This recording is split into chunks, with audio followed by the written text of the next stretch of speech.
Hey, leaders and go-getters. If you're here, you're all about growth, pushing boundaries, stepping up, and making an impact. But when it comes to your career, are you leading the game or just playing along? Whether you're chasing a promotion, switching careers, or just want to stand out, it all starts with one thing: your executive summary. And guess what? We've got the Ultimate Executive Summary e-playbook, and it's 100% free. This step-by-step guide will take you from a blank page to a bold, standout executive summary that grabs attention and gets results. It's time to stop blending in and start owning your career story. Download your free copy now at leadthegame.org/free resources. And while you're there, check out 3 more powerful tools to help you take control of your career.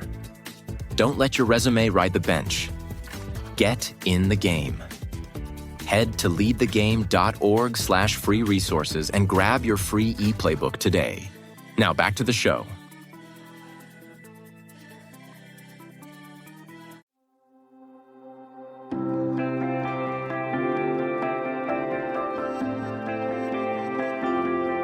Welcome to What's on Your Bookshelf, a life and leadership podcast where we live out loud the pages of the books that are on our shelves, with your host, Denise Russo and Sam Powell. Hello, everyone. Welcome back to another episode of What's on Your Bookshelf. This is our life and leadership podcast where we're living out loud the pages of the books that are on our bookshelves. My name is Denise Russo. I'm here today with my friend and co-host Sam Powell, and we are exploring a book called UnF Yourself, Getting Out of Your Head and Into Your Life by Gary John Bishop. We are a little bit more than halfway through the book now, Sam, aren't we? We are. Yeah. I mean, we're rounded on like I'd say the last third. Last third. So today we are in lucky chapter number 7. All about being relentless. Maybe we do a quick recap, Sam, to bring people up to speed in case they've missed a couple episodes or they're just joining in. How does that sound?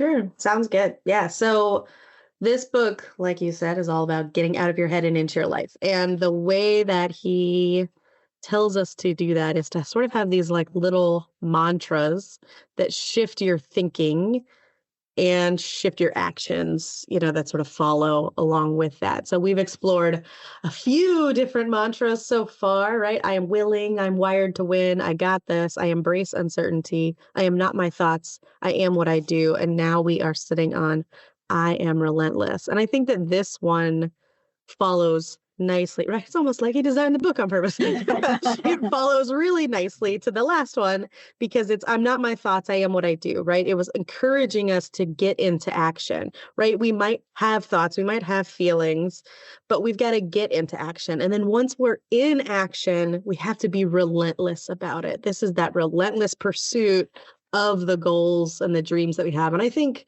for me, when I think about all of the people who are wildly successful and you hear their stories, you read their autobiographies, all of them have some kind of relentlessness to them, right? Like they pursued that thing way more than your average person. And it's why they stand out in that area.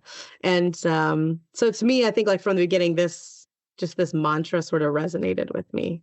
What I love about this chapter is that it's a perfect segue coming off The Obstacle is the Way, which was the book we did before this one, because that one said that you will have obstacles in your life, but that obstacle may be the opportunity you have. And this author for this chapter says that our biggest successes are born out of, well, call them obstacles, discomfort, uncertainty, and risk. And I love how he started the chapter off, Sam, by giving us a question to think about, because not often do all authors start with a way for you to think about something. It's about their thoughts. It's about their process. And so this author says, think back to some of your biggest successes in life. And it's in capital, bold, big font letters as it starts the chapter. And so I paused there before I even read past that. And I really did a reflection on what were those successes that I had in life? And I didn't know that following that, it started to talk about, well, something brought you to that success that maybe wasn't easy. Yeah, and it's asking you to like think about that, right? Really think about what were the trials and tribulations along the way that, brought you there. And I like that he says, the greater their discomfort you experience, the greater the difficulty, the greater the sense of personal accomplishment that comes after. And when I think about, like he asked us to, right, the big accomplishments of your life, they do often come after like the work and the struggle. And it's like you feel like you've earned it more, right? Like I hustled, I pursued, I fought in the trenches for this thing. And so it's like, so it's mine, right? It's this deep sense of accomplishment that you don't get when things just show up. Else you're like, oh, I got lucky, right? Like, oh, it feels like I lucked into that job or that thing versus like I worked for 10 years to get everything I needed to then step into that role, right? Like it's a very different sense, but I think he nails it on the head with that. Like the more you struggle, the more it feels like it's yours. There's a couple things that come to my mind with what you're saying. The first thing is when he talks about going against the current, it got me to think visually around when you hear about like salmon swimming upstream, or even is it where you live where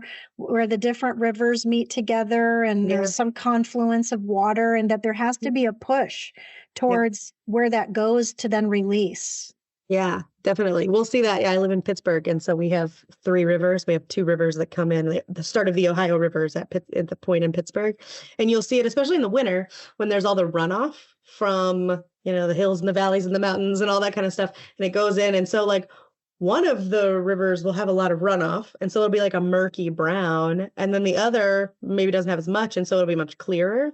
And so when they come together and smash in to become the Ohio, you'll see this weird like kind of come like where they're separate until they're like just pushed and pushed and pushed into becoming one somewhat muddy brown river. It's interesting to think about that from the terms of this chapter on being relentless, is that, obviously water may not have a sense of a brain like a human, but one of them has to relent to the point that it stops the other one, right? Yeah. Or that it comes together. And when I think about, the power of what water does, right? Like think about like the Grand Canyon and like the fact that like water carves out, it destroys it, or like it just does a lot, but it doesn't let up, right? It finds the path forward until it's all absorbed, until it's, found a resting place. But water is a very powerful force. I've always thought, water can kill you and water can save you. As you know, or from past episodes for our listeners, my house was destroyed in a flood. And at the same time, it was sort of ironic that at the time my house was destroyed by the flood, I had a nonprofit I had started to raise money to give clean, safe drinking water to people that don't have water, because you need water to live. So it is interesting to think about the opposite effects of that. And that actually the chapter, it's an interesting segue maybe to talk about how maybe the people that love you the most, or the people that are the closest to you, often are the people that resist you breaking out of your habits and your normal nature, because the book says that sometimes you want to try to do something different. Maybe it's a different career. Maybe you want to move. Maybe you want a different kind of a situation for your life. And have you ever had people in your life that love you, that will say something like, oh, you really shouldn't do that. That probably isn't a good idea. Well, why would you take that risk? I'm sure you have had it, and I've had it for sure in the last 2 years, even of deciding how do we go from a very stable senior level corporate career into this more entrepreneurial side of our businesses. And for me, this business has been primarily what I've done for a long time. And for you, it's a little different in a way, going from being, a corporate people leader to now going into leadership development and coaching and training, even though it was a part of what you did as a leader, right? Yeah, it was definitely a pivot. And it's funny, I had, when he started talking about this, that, like you'll have this. As soon as you're going against the grain, as soon as you're pursuing a path, there will always be people who are like, are you sure? Do you really want that? And I had like we went through the the layoff thing, and then a year later I had a friend that same thing happened to her, and she called me up and she was like, Sam, I don't know how many people are telling me like I need to hop right into looking for another job. She's like, but I'm gonna take a summer and it's gonna be the summer of me and I'm gonna, take a small break. I've been working for decades. Like I'm just gonna take a little bit of time for me. And she goes, and so many people are telling me I'm completely insane for doing this. And she was like, I want to talk to you because I know you won't, like, right. You've done this, right? You've been down this path. And it was this really interesting conversation. But I think that so often, it reminds me of a quote I read somewhere that basically like advice is its own form of judgment, or advice just is a form of judgment. And so I think about that all the time when I go to give advice, because I'm like, oh, am I just judging the situation for what it is, right? And I think we've normalized, let me tell you what I think you should do. And in reality, it's what I would do in the situation because of my own fears, my own limiting beliefs, my own, how I see the world and viewpoints and things like that. And often it doesn't apply to the other person, right? Like there's so much nuance, there's so much you don't understand about someone's, day to day, day in, day out life, that like that advice is almost just pushing your own insecurities, your own, things that you should probably be working through onto somebody else. And you see that a lot. I think that happens to us a lot when we step into something, I think, brave, right? It's scary and brave.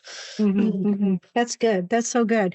The author says something interesting here, which may be impactful for you listening. It's definitely been for me, which is people in your life have gotten used to relating to you as a specific kind of a person. So like in the case of your friend, all those people that said, don't take off the summer, it's because they were accustomed to seeing this person, like you said, work for decades.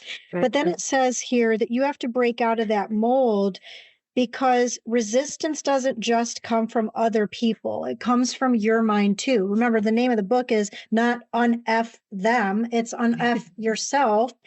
And it's about your conscious and subconscious thoughts that work against you to stop your dreams right in their tracks. You and I were just talking off the microphone about an opportunity that I'm looking at right now for something really interesting that I am really intrigued by. And there was a time in my life when the thing that I'm going for changed and I went for something else in my career instead. And there's always been this thing in the back of my heart that says, I wonder if my life, what would it have been like if I had made different decisions in jobs I took or career paths I took? And if you can get your dream right and then not stop it in its tracks, but make sure, is it something you really, really do want? I was talking yesterday even to Dennis, who's our friend that is on some of our episodes of What's on Your Bookshelf with Zach. And the topic of our discussion was just that, like, what were your dreams once? And when did that change? And so he was telling me, for example, that he at one time when he was younger wanted to be a sportscaster, which I thought was interesting. We talked about you for a little bit while we were on the call with Lead the Game. And he said this was something he really wanted to do because he saw people do something they really enjoyed and make money at it. But then something happened in his life and that dream changed. He went into the military. And so then he got a new dream when he found out that he really liked leading people. And then when he retired from the military, his dream shifted a little bit again when he decided to start his own business as a coach and leadership development expert. And so we had a really interesting conversation around what were the resistors that either made it hard to make the change or that made you maybe regret the change later, because sometimes you make a change because you really think it is what you want, but then you get there and you realize, wow, it's just a different color on the same wrapping maybe. Yeah. And I think that that's such an interesting, thought process, right? That I think we were all sold this lie at some point. I don't even know where it comes from, but it's that that life is, this, you choose the job that you want and then you do that forever. And then that's just how it works overall. And I don't think that but I think what we all find out as we grow into adulthood is that like none of that is true, right? There's no one path. It's not like I worked all of school to then become this one thing and then that becomes like my whole identity and all of this, right? Like you're saying, like people are used to seeing you in a certain way. And when you question your identity and you throw that out there for people to see, people get really uncomfortable because then they have to question, they have to turn around and look and say, well, my dream was this, but then I ended up here and then this is whatever, right? And they have to reconcile all of that. And sometimes it's reconciliation in a positive way. Sometimes it's, yeah, that I'm not where I want to be, right? And then how scary is that to think about if you're down that sort of a path? And so we see all this resistance come up from the beginning of like, oh, I don't want to be that person, or oh, I've become somebody I don't want to be, or oh, I've gone down a path I didn't want to get to. But to change anything is terrifying, right? And to make those moves and to figure that out. And so when you see somebody out there doing it, it's terrifying. Or you feel like that's for them, not for me, right? Like, oh, they can do it because of something special in their life, but I really want that, but I don't like, right? And so it becomes this like almost jealous gap, like jealousy gap that isn't real, that doesn't really exist, right? It's just somebody being relentless, going out there and chasing it, not giving up when when you want to. And I think like, I mean, you and I see this, I think all the time in like, doing the entrepreneurial journey, doing the consulting type work as like the relentlessness, like tends to be what wins, right? Most people give up at a certain point. They're like, oh, this would be great to do. And they try it for a few minutes and then they quit. Whereas it's that relentless pursuit of let me keep going. Okay, this is hard. Let me adjust and keep going. Let me adjust and keep going. And you just do that longer than most people. And then most people are like, oh, wow, you're just really successful. It's like, not really. You missed the first 3 years that were all just me tripping in the mud. And now I finally hit some, more solid ground. And that's all you're seeing. So John Maxwell teaches this, and I may not say it exactly the way he says it, but he basically teaches that he's been a leadership development expert for far longer than we've even been alive. And he says, if you want what I have, then you have to be willing to do what I did. And it didn't just happen overnight. It happened through this relentless pursuit of a continuous learning, building relationships, practicing, failing forward, being able to sometimes win and sometimes learn, being able to live with intention. All the titles of every single one of his books is almost like a blueprint of how he had to lead his life from, here was a guy who was a small town pastor, and it was up against some of the people in his church that wanted it to be one way. He wanted it to be grow it in a different way. He ended up becoming or being able to be mentored by John Wooden. And we did such a nice series on Coach Wooden by Pat Williams early on in What's on Your Bookshelf. And we know that from Coach Wooden's teachings that he also had a mentor through his father, just like John Maxwell did with his father, a relentless pursuit for excellence and purpose in life. And so when you have these like Positive Intelligence, the program by Shirzad Chamine that's out there. If you're a coach and you want information on positive intelligence, reach out to us and we'll get you some links. But in Positive Intelligence, they talk about two things called the sage and the saboteur. But you could think about it like a Tom and Jerry cartoon where there's like the little angel on one shoulder and a little devil on the other shoulder. And it isn't always that the one that is trying to antagonize you is blatantly something you wouldn't do. Sometimes that saboteur is asking you really relevant questions like, are you really sure that this is the right direction to go in? Like, let's say you are deciding if you want to leave your job. Are you really sure? Because that's a good question to ask, but you can't get stuck in the question. And so what the author says as we sort of transition in the next part of this piece of the chapter is the things that those saboteurs are asking you, like, really, should you do this? Is it really worth your time, effort, and energy? Is that the author says it's only true if you agree with it. And it's in our subconscious that we get most of our thoughts throughout the day. So what ones are you going to agree with? And which ones are you going to say, no, that isn't true? Yeah.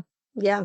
And I think that those saboteur questions are helpful to us if we react to them correctly, right? Like they almost become this little mini obstacle that like we do need to address, right? Like I had a client who wanted to like make a big life change, like move completely to another city from like where they're at currently. And not everybody in their life was thinking that was a great idea, right? Like they were like, why would you want to do that? But some of the questions were really valid, right? Like, can you afford to do it? How will you support yourself? Do you have enough of like in a second? It's like those are valid questions. Go figure them out. Like, right? You should be questioning a bit. You should be having that, yeah, I can do this. But what about this? And it's like, okay, well, then let me figure that out. That's why when I do goal setting with people, I always have them write down their why with it, right? Like, why do you want to do this? What is it about this goal that lights you up, that makes you want to pursue it? Write it down so that when the saboteur comes, you can go back to that note and say, okay, That's yeah, why. this is still valid, right? This is this. And it's okay if you come back a few months from now and say, nope, I learned these things on this journey, and now I want something different. Now I want something, spun in a different direction, right? Back to the point of, we think life is like this and then this and this and this, and it's not. It's, well, if this, then I take this left turn and this right turn and this loop-de-loop, and here I am back at the spot I didn't mean to be, but that's okay because now I'm wiser and I can, take the right path this time or the path that I want to take this time. And, I think that we've got to do those constant check-ins, and we tend to not do them. And then if we're being relentless, we're doing it down the wrong path. And relentlessness has to be in pursuit of what you want. I wonder what comes after why, because I do think you should start with why. Another book for your bookshelf, everyone. Simon Sinek, Start with Why. It's a great book, and you should start with why, because the why, I think was it the last book we talked about, which basically said something has to be within you to care enough about it to sustain it. Yeah. So if you start with the why in mind, which is that thing that drives your passion for it, then you have to look at your potential and the purpose that's within it, maybe. And so would you say, Sam, after why, should you then outline, then what are you going to do? Or should you outline how would you do it? Or is it chicken or the egg that they both come at the same time? That's a good question. I think if you know what you want to do and why you want to do it, then it's almost like the how and the how you do it and the what you do are almost like I feel like they're almost intertwined, right? Like you gotta just go do something, go find what to do. And then from there, you learn how you're doing it. And then you go figure out what to do. And then you figure out how you're doing it. And then eventually you've got a clear how this path comes to fruition. But I think at the beginning, it's really murky.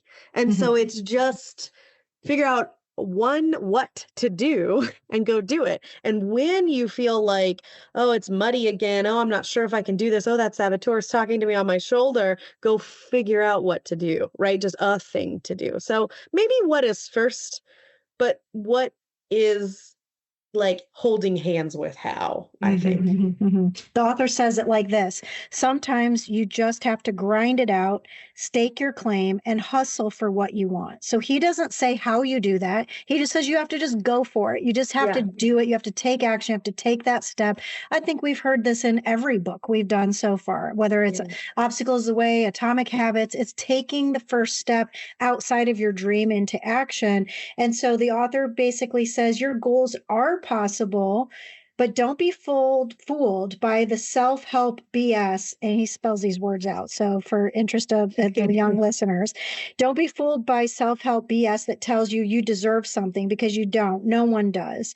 The conversation will leave you waiting and wanting, and eventually a complete victim in your own life. Sometimes you have to, like I said, he mentions, grind it out, stake your claim, hustle, and you need to make it happen by taking those steps. And that I agree with you that a hand in hand, the what and the how is going to give you maybe those results. We talk about this quite often, that if you don't like the results you have in your life over something, what are you going to do about it? It's about the action or inaction that you took or didn't take that got you the results you have.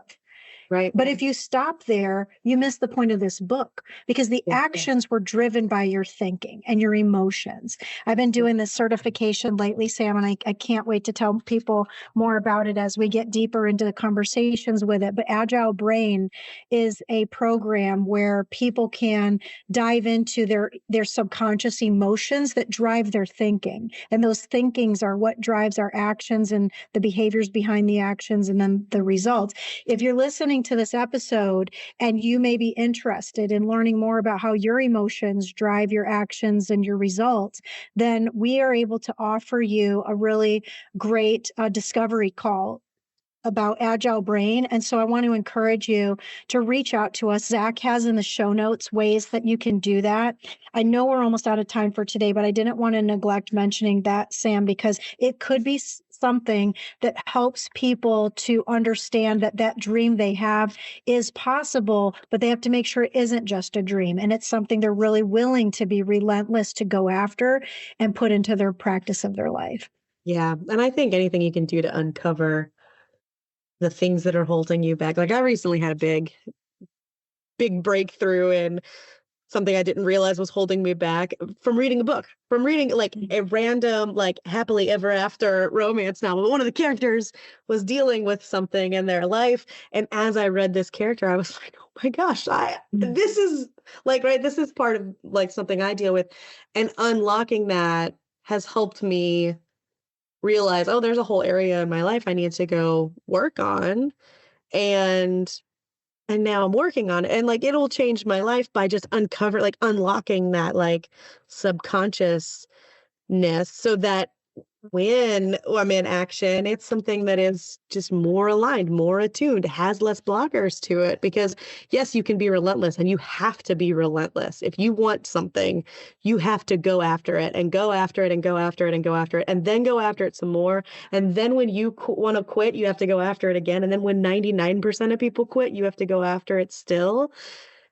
But if you keep putting a bunch of roadblocks in your own way, or your subconscious keeps putting a bunch of roadblocks in your own way, that journey is a lot harder than it really needs to be. And so it's facing those things that are holding you back, facing those things that are, kind of how you're wired, so that you can work with it, right? It doesn't have to be something, right? You and I do DISC all the time, DISC, behavior assessments. And it's funny to me how like, I just did an assessment the other day for a client, and their default wiring, how they like to work, is so at odds with the environment that they work in and the career that they've had for the last almost 20 years. And it's like, no wonder you hate this, right? Because you are constantly up against something that just doesn't work for you, doesn't serve you. And so you're having to expend all this extra energy that you really don't need to if you were to make a change, if you were to figure this out, if you were to work on that, right? And figure out what the solution is for you in that space. And so, yeah, I think I did the Agile Brain assessment the other day, and I really liked it. It was really interesting. But I think anything that helps you, just think about yourself and learn about yourself helps you in your pursuit of relentlessness. Agreed. So here's the action for today, since we're out of time. Think about those successes you've had in your life. That's the feel-good part. Because next week, the author says we need to stop doing all that poo. And you can imagine he doesn't say poo. Stop doing all the poo you shouldn't be doing, and start doing all the stuff you should be doing. So we're going to get into that next week, where I expect nothing and accept everything. It's been great, as always, to be with you again today, Sam. I enjoy our conversations so much. And friends, if you're enjoying the conversations or getting value from it, and somebody else could as well, would you please share our episodes with someone else? Comment, share with us what is helping you. And we love to hear from you. Even on our LinkedIn, we put different information out there every day. Both of us put stuff out there every day. So follow along, comment, like, and share, because it helps us to find more people that can get value from what we're talking about. So for today, my name is Denise Russo, and on behalf of my friend Sam Powell, this has been another episode of What's on Your Bookshelf.